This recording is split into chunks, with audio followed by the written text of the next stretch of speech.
Reaching the unreached, welcome friends. It's my pleasure to introduce with hearts full of gratitude and admiration as we personally know a true leader and champion of change. This remarkable individual has dedicated their life to serving others and making a profound impact in the world of philanthropy. Their vision and strategic guidance have propelled the organization to new heights, allowing it to reach greater levels of effectiveness and impact. Under their leadership, the charity has grown and expanded its reach, transforming the lives of individuals and communities across the globe. Brother James Kimpton, also known as Brother Lionel, died in India, aged 92, on the 5th of October 2017. Rarely has a single person, through his vision, energy and loving action, touched so many lives and ensured a better future for so many children and families. His was a lifetime of service amongst the poorest and most marginalized people in South India. His legacy is a respected and immensely effective organization, reaching the unreached, based in the small village of G.Kallupatti, northwest of Madurai. Born in North Wales in 1925, James grew up in Chester with his 3 brothers and a sister. At the age of 14, he applied to join the De La Salle Brothers, a Catholic lay teaching order. He made his final vows in 1944 and after a year at St. John's School in Southsea, moved in 1947 to St. Peter's School in Bournemouth.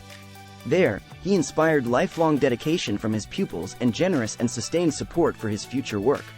In 1952, he went overseas to Sri Lanka, or Ceylon as it then was, where, having seen the abject poverty, he set up a school of printing for deaf and blind boys. In 1964, the Ceylon government expelled foreigners, and Brother James moved to Madurai, in South India, where he managed Boys' Town, an industrial training school for destitute boys. He himself at that time studied mechanical engineering and childcare. Then, in 1974, he moved to a rural area, northwest of Madurai, where he built a boys' village for 100 orphaned and abandoned boys.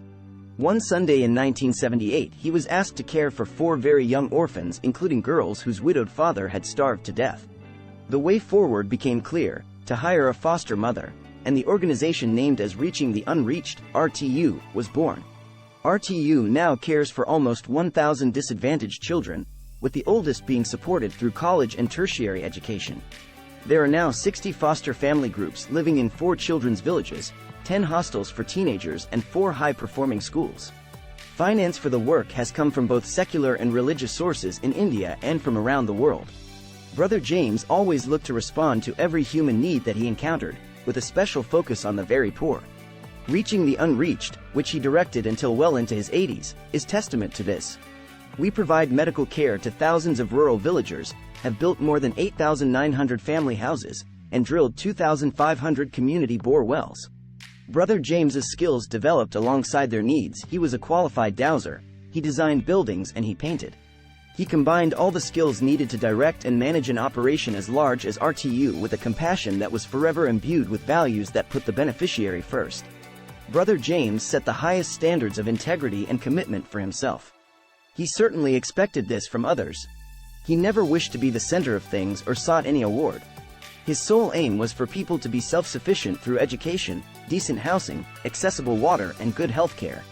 Like many who lead, he was not always easy to work with, but all respected him and many loved and admired him. In recent years, he has handed over RTU to an entirely Indian team, led by Father Anthony Palsamy OFM Cap, who was himself brought up by Brother James in Boys' Village. All at RTU, both past and present, will grieve the loss of their inspiration and guiding light, and the children will mourn their Thathaji, their honored grandfather. Brother James's spiritual resource was deeply Christian. He depended on prayer and regular Mass to maintain his living out of the gospel. He has undoubtedly transformed the lives of many through his dedicated and loving Christian service, truly following the teaching of Jesus: "Whoever welcomes a little child welcomes me." In doing this, he found his fulfillment. He is buried in the small cemetery at Anbu Ilam, the first children's village he built, among the graves of the children in his care who were too malnourished or too ill with AIDS-related illnesses to survive. Brother James often quoted, "Much of what we do is like planting trees, under whose shade we may never sit but plant we must." He leaves a thriving organization which is known and admired throughout the world. Those at RTU will continue to plant trees wherever they are needed.